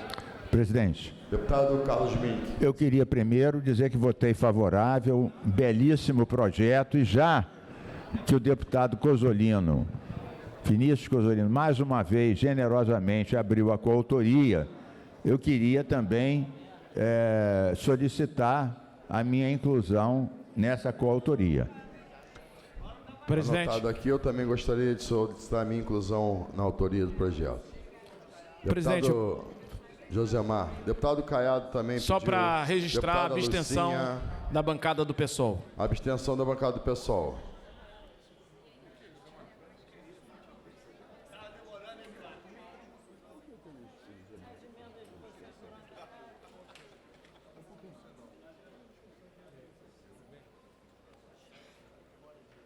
Nada mais. Presidente, pela ordem, rapidinho. Deputado Mink. Juro que será rápido. Eu fiz uma questão de ordem, Vossa Excelência estava atento, quando eu disse que nós derrubamos um veto à questão dos coronéis PM, veterinário, farmacêutico, que não tinha sido. A assessoria da PM da Casa me informou que isso foi publicado numa ordem reservada e que já estão tratando das promoções, já tem pessoas inscritas, isso vai ser inclusive retroativo a dezembro, quando foi a derrubada do veto. Uma excelente notícia. Queria então dizer que agradecer e informar a todos as 3 categorias já mencionadas, que não só o veto foi derrubado, mas a PM já tomou as providências para que isso seja feito, ou seja, é o cumpra-se da nossa derrubada. Eu fiz esse pedido ao Coronel Menezes também e ele atendeu, graças a Deus. Perfeito. Então fizemos nós ambos o mesmo pedido, o que mostra que, apesar de algumas poucas divergências, temos muitas convergências. Com certeza. Deputado Felipe Pobel. Obrigado, presidente. Presidente, hoje por volta de 6h10 da manhã, eu recebi uma ligação de um motorista até conhecido meu, que estava tendo um problema com a operação do Detro no aeroporto Galeão. Prontamente me dirigi ao aeroporto Galeão, cheguei lá às 6:50 da manhã e me deparei com a operação do Detro apreendendo, retendo veículos de trabalhadores. Presidente, eu de imediato tentei entender o porquê da operação. No caso, nós tínhamos ali duas pessoas, dois motoristas. Um estava levando a vizinha para buscar o esposo no aeroporto e o outro, um motorista de agência de viagem que presta serviço para os hotéis. Presidente, nós estamos vivendo um caos de desemprego em nosso país e não podemos ter o Estado, muitas das vezes, né, em busca de recurso, o agente ali tentando exercer de forma, né, severa o seu trabalho e colocar mais cidadãos no desemprego no nosso Estado e no nosso país. Muitas das vezes, ou melhor, 100% das vezes, o veículo é o seu meio de comer, de viver, de sobrevivência. É o meio de sustento da sua família. E aí, ao me deparar com a situação, eu conversei com os agentes, falei do princípio da razoabilidade, da proporcionalidade. Da forma que eles estão agindo, é o mesmo que usar um canhão para atirar em pardal. Porque você já pune o cidadão com a multa. Ainda reter e remover o veículo desse cidadão é muita covardia, porque você tira o seu instrumento de trabalho. E aí, presidente, conversei com os agentes, liguei para o presidente do DETRO, resolvemos a situação e vamos buscar o entendimento ao DETRO para que essas operações tenham bom senso, pô. Tem que ter o bom senso. Eu entendo o seguinte, presidente, em qualquer segmento nós temos os bons e os maus profissionais, qualquer segmento. É na política, é no bombeiro, é na polícia, é na medicina, aonde for, você tem os bons e os maus profissionais. E nós temos bons motoristas, pessoas honestas, e temos os vagabundos. Nós temos que separar, presidente, o DETRO tem que separar o joio do trigo. Não pode ser dessa forma, porque nós vamos ter mais desempregados, mais pessoas que não vão conseguir sustentar suas famílias. Então, de imediato, liguei para o presidente do DETRO, vamos buscar esse entendimento do bom senso, né, de fazer campanhas educacionais, de fazer operações educacionais, para que esse transtorno não venha correndo logo no cartão de visita, de entrada dos turistas no Rio de Janeiro, né, que é o aeroporto Galeão, e que também vem acontecendo muitas das vezes no aeroporto de Santos Dumont. Dizer que o nosso mandato é um mandato voltado para as fiscalizações e eu vou estar, pode ser de madrugada, pode ser de dia, pode ser o que for, eu vou estar fiscalizando toda e qualquer covardia com o cidadão trabalhador do nosso Estado. Muito obrigado, presidente. Na verdade, por mim, o deputado Felipe, o DETRO poderia até acabar. Verdade, presidente. E voltar todos os policiais que estão adidos no DETRO para reforçar a tropa de segurança que a gente está precisando tanto no Estado. Por mim, eu abro uma CPI do DETRO para investigar o DETRO e acabar com o DETRO. Presidente, senhor presidente, só para concluir aqui, presidente, eu sou favorável, tem uma indicação legislativa minha aqui na casa para acabar com o DETRO de vez. Nós sabemos que o DETRO só existe no Rio de Janeiro. Se o senhor permitir, eu colho a assinatura hoje da CPI do DETRO e a gente trabalha para destituir, acabar com o DETRO. Porque, realmente, o DETRO ele trabalha de forma covarde contra os trabalhadores. Né? Você vê a perseguição que tem para com o motorista de transporte alternativo e não acontece com as empresas de ônibus. Muitas das vezes, as empresas de ônibus estão em estado precário, caótico, deputado Rodrigo Amorim, e não acontece uma fiscalização decente para com as empresas de ônibus. Então, presidente, eu acho que uma diferença nós temos. Eu consegui diálogo e amenizar a situação de hoje que aconteceu. É uma diferença que nós temos. Porém, nós não podemos deixar que essa covardia se perpetue em nosso Estado, que já vem de outros mandatos, no mandato nesse mandato do nosso governador. Presidente, rapidamente. Na verdade, eu sou fã do trabalho que Vossa Excelência faz, mas eu vou pedir ao DETRO, vou mandar um ofício do DETRO para que ele informe quantos policiais militares, guardas municipais, policiais civis estão à disposição do DETRO, que podia estar fazendo a segurança da população carioca e está aí correndo atrás do trabalhador. Deputado Rodrigo Amorim. Só para fazer um adendo, fruto de uma discussão que a gente já vem tabulando há muito tempo aqui, inclusive sou signatário dessa indicação legislativa, no seguinte sentido: o poder concedente do serviço de transporte público é o governo do Estado. Existe uma secretaria para isso. E existem as agências dos serviços públicos, que faz a regulação da matéria que é fruto, objeto do poder concedente. O Rio tem uma agência de transporte. Então, existe o poder concedente e uma agência de transporte já instituída. Eu sou autor também de emendas ao orçamento para fortalecer a atividade da agência. Então, pode ser uma bandeira importante da gente levantar aqui, de fortalecimento das agências e fazer uma reforma administrativa no sentido de extinguir determinados órgãos que mais atormentam a vida das pessoas do que contribuem para o desenvolvimento do Estado. Muito bom, presidente. Nada mais havendo a tratar, passa-se ao expediente final. Primeiro orador inscrito, deputado Luiz Paulo.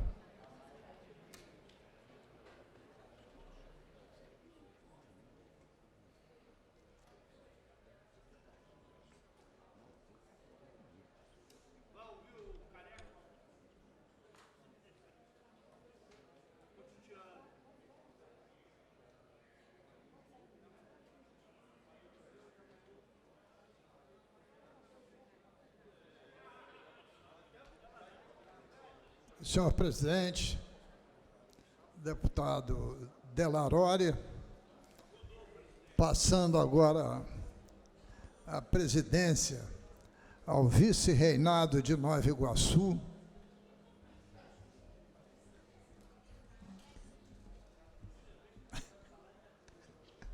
senhoras e senhores deputados ainda presentes em plenário,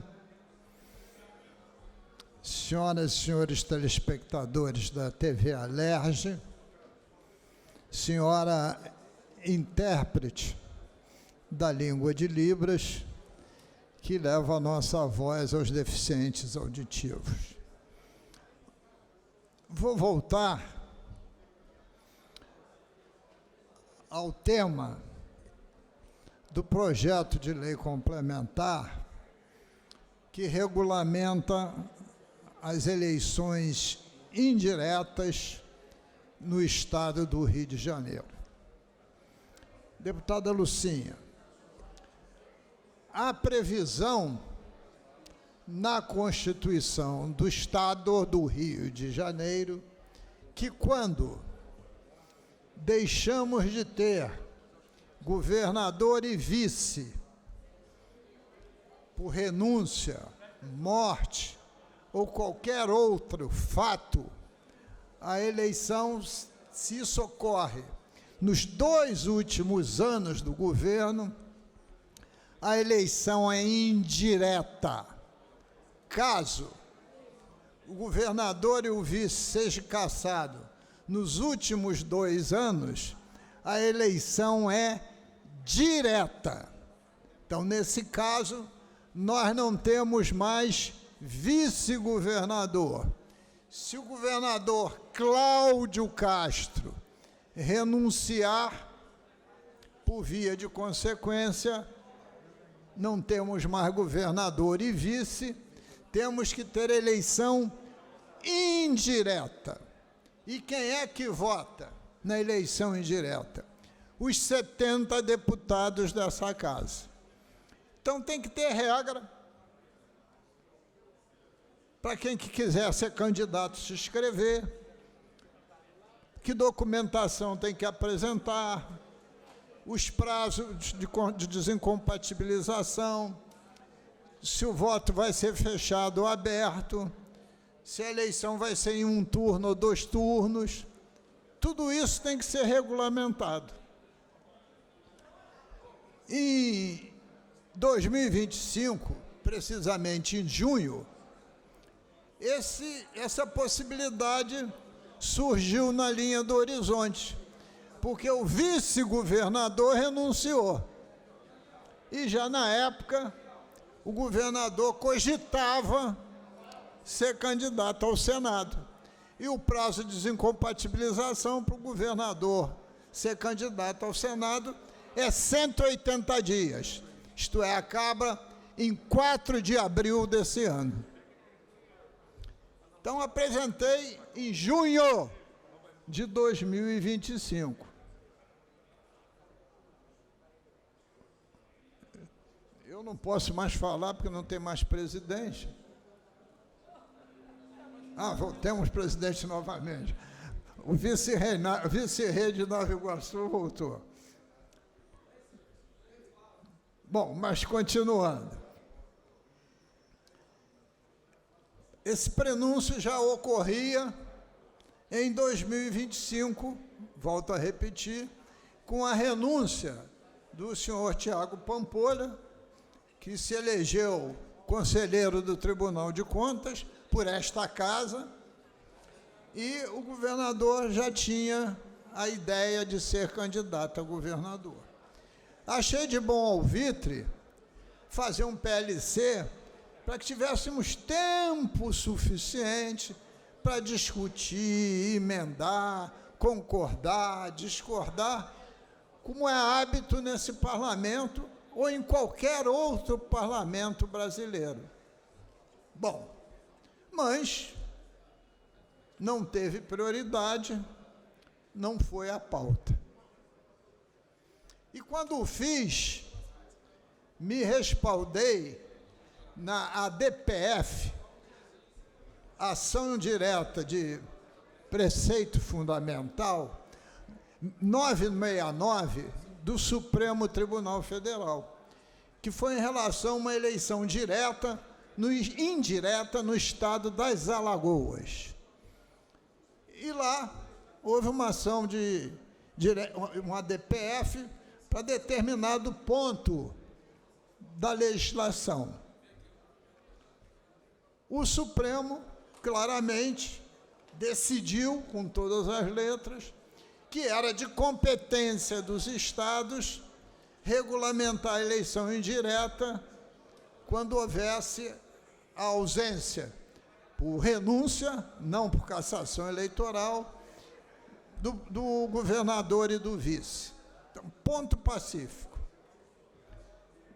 E que nós poderíamos definir todas as regras, desde que não contrariassem a Constituição Federal. Esta foi a decisão. E nesta decisão, o ministro relator Gilmar Mendes escreveu que a Constituição definia no artigo 14,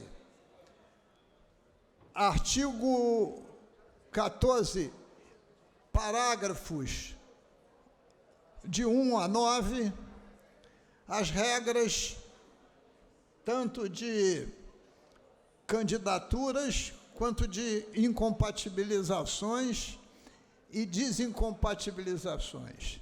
E que este artigo tinha sido regulamentado pela Lei 64 de 90, que lá claramente diz, no inciso 2, combinado com o inciso 3, que o prazo de desincompatibilização é 180 dias, 6 meses. E mais ainda, disse o ministro Gilmar Mendes, aqui nesse caso, a eleição vai ser, no caso das Alagoas, aberta, mas não há impeditivo que seja fechada. Ele escreveu. Então, baseado nisso, eu botei no projeto voto fechado.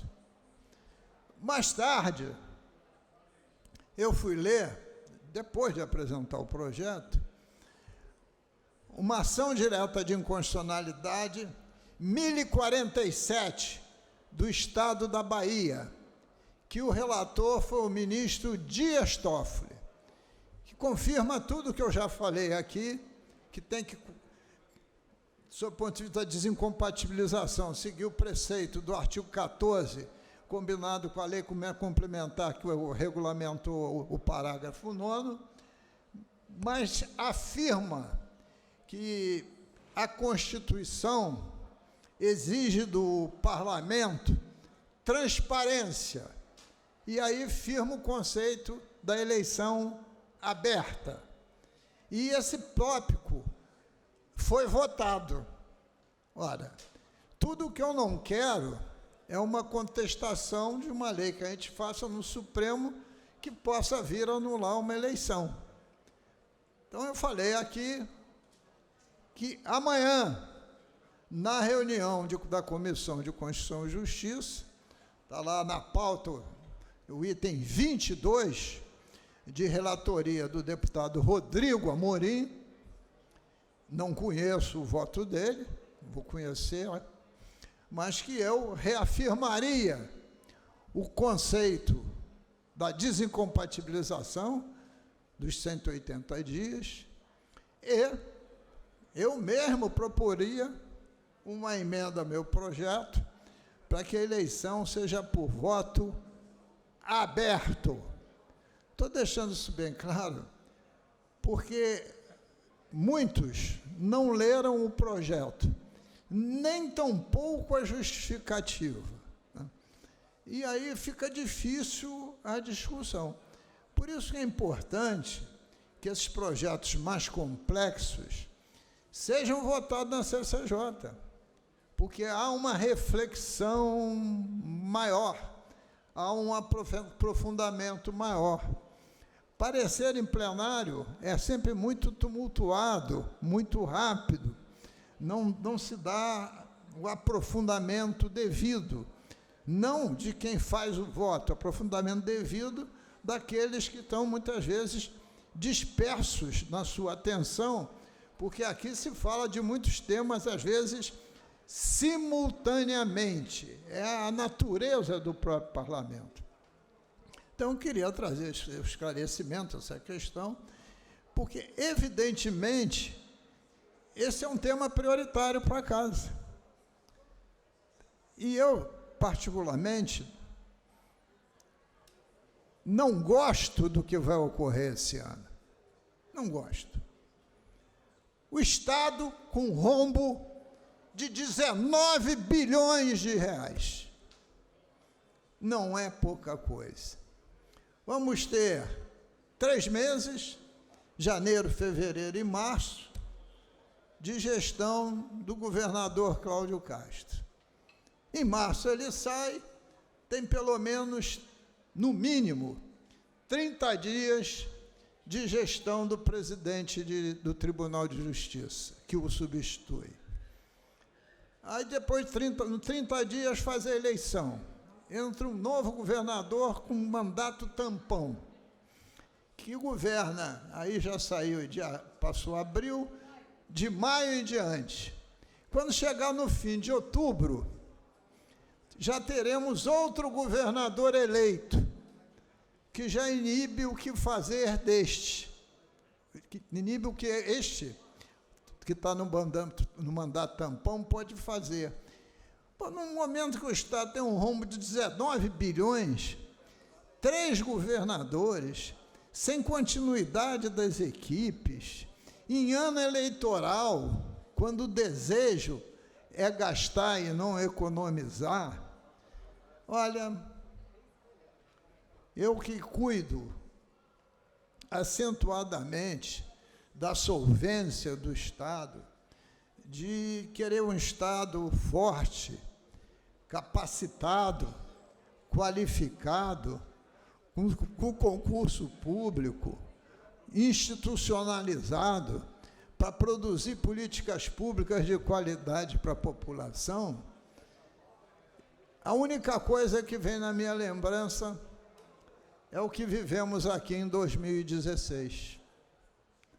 E não posso gostar disso. Pelo meu desejo, não haveria eleição indireta. Quem se candidatou fosse até o final. Mas o meu desejo não vale. Eu tenho que me adaptar à realidade, seja a realidade que eu goste ou não goste. Então, a minha atuação nesse período é para ver se o Estado consegue chegar até 31 de dezembro desse ano o menos destruído possível. O menos destruído possível. Porque inteiro não chegará. Muito obrigado, senhor presidente.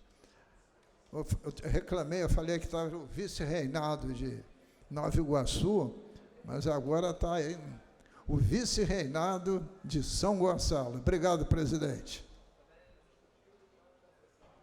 Obrigado, doutor Luiz Paulo, deputado aqui presente. O próximo é o deputado Flávio Serafini. Você tem 10 minutos para uso da palavra.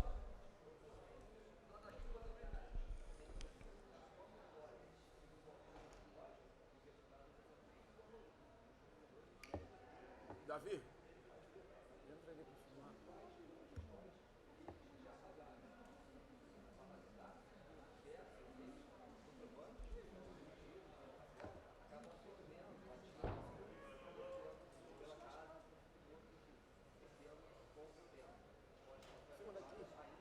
Davi?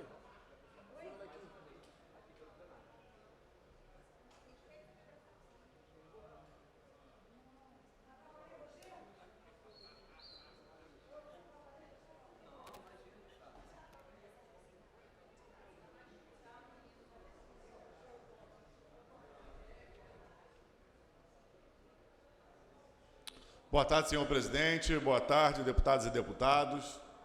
Eu venho à tribuna dessa casa para mais uma vez falar da crise da educação no estado do Rio de Janeiro.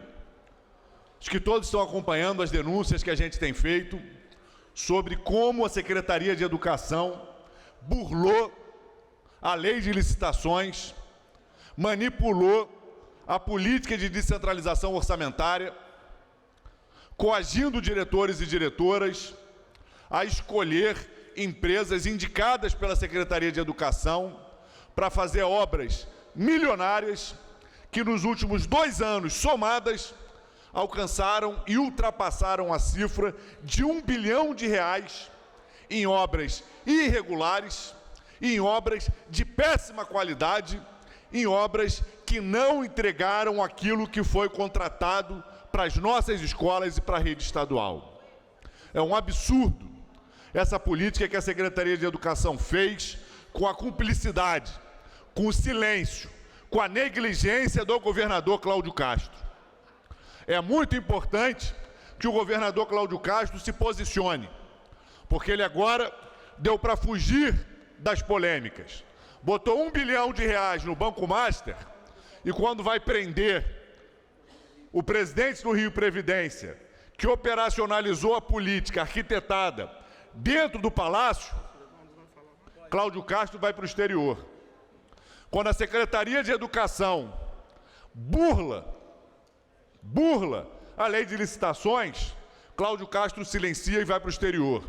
Então eu quero saber, Cláudio Castro, qual é o seu posicionamento para o fato de R$1 bilhão terem sido repassados por 2 anos, desrespeitando a lei de licitações, desrespeitando a lei das associações de apoio às escolas, para promover obras com empresas indicadas pela Secretaria Estadual de Educação, que não entregaram aquilo que estava no escopo, no memorial descritivo dessas obras. E eu quero ir mais longe. A gente hoje está começando o ano letivo com 27 escolas sem funcionar no estado do Rio de Janeiro, porque tiveram roubos, furtos de cabos, de aparelhos de ar-condicionado, invasão durante as férias. No ano passado eu fiz falas aqui nessa tribuna, encaminhei ofício para a Secretaria de Educação. As escolas estão sendo roubadas. Estamos climatizando as escolas e depois os aparelhos de ar-condicionado estão sendo roubados.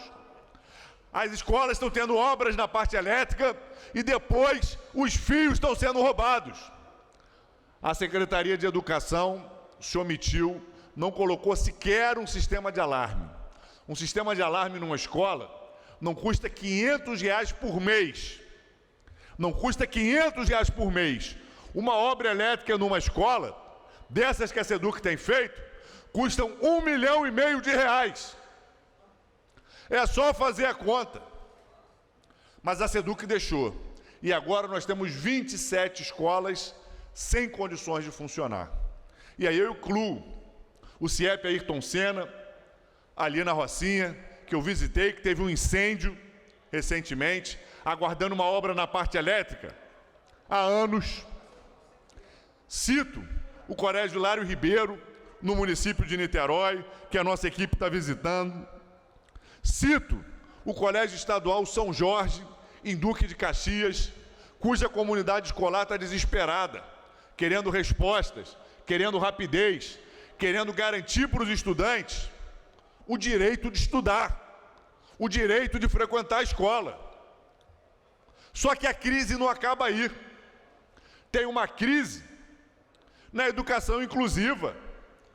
tem uma crise que hoje faz com que as escolas voltem sem cuidadores, sem intérprete de Libras, porque a Secretaria de Educação contratou uma empresa que não paga os seus funcionários, uma empresa que está dando calote, que exonerou dezenas e dezenas de intérpretes de Libras, de cuidadores, e não pagou a verba rescisória. Porque hoje, aqueles cuidadores e intérpretes de Libras que continuam vinculados a essa empresa, estão com seus salários atrasados, estão com seus pagamentos atrasados. Então, nas nossas escolas, hoje, os estudantes surdos não estão contando com intérprete de Libras porque o governo Cláudio Castro está sendo incapaz de se relacionar com a empresa Positiva, que é que está dando calote, está desrespeitando seus trabalhadores e suas trabalhadoras. Que aqueles estudantes com deficiência, que precisam de um auxílio de um cuidador ou de uma cuidadora, então aqueles que têm quadros que retiram mais autonomia do estudante, que têm mais dificuldade para permanecer na escola, que para a família é mais importante que tenha esse suporte em sala de aula. Esses estudantes e essas famílias estão ficando desamparados, porque o governo Cláudio Castro não está conseguindo se acertar com a empresa Positiva, que está desrespeitando os seus profissionais, que está desrespeitando principalmente os estudantes que precisam do suporte da educação inclusiva e suas famílias. Esses estudantes têm direito de estudar, têm direito de frequentar a escola e de ter suporte para o seu processo de desenvolvimento e aprendizado. Essa empresa Positiva, ela é useira e vezeira em desrespeitar os direitos dos trabalhadores, em descumprir contratos. Se ela é incapaz de garantir o pagamento dos seus trabalhadores em dia e de, com isso, garantir o suporte que a educação do Rio de Janeiro precisa para ter alguma coisa, algo que garanta o direito dos estudantes a aprenderem, que seja rompido o contrato. O que não dá é para a Secretaria de Educação manter pagamento vendo que a empresa não está dando a sua contrapartida. Porque aí nós vamos ter que investigar também se nesses pagamentos tem alguma coisa atrás.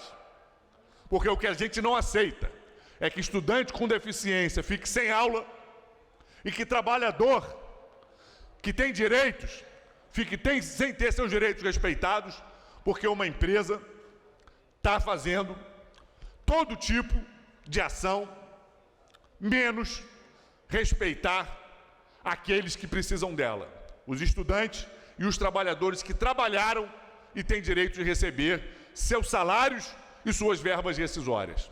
Então fica aqui um questionamento a Cláudio Castro mais uma vez e a Secretaria de Educação. Até quando os alunos vão continuar sofrendo na escola, enquanto essa empresa Positiva empurra com a barriga um contrato, enche o bolso de dinheiro e não garante nem para os estudantes, nem os trabalhadores o que lhes é direito?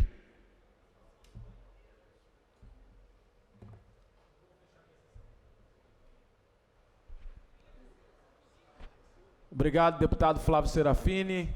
Não havendo mais nenhum orador inscrito, eu dou como encerrada a proteção. Eu dou como encerrada a presente sessão, sob a proteção de Deus e de todos os orixás.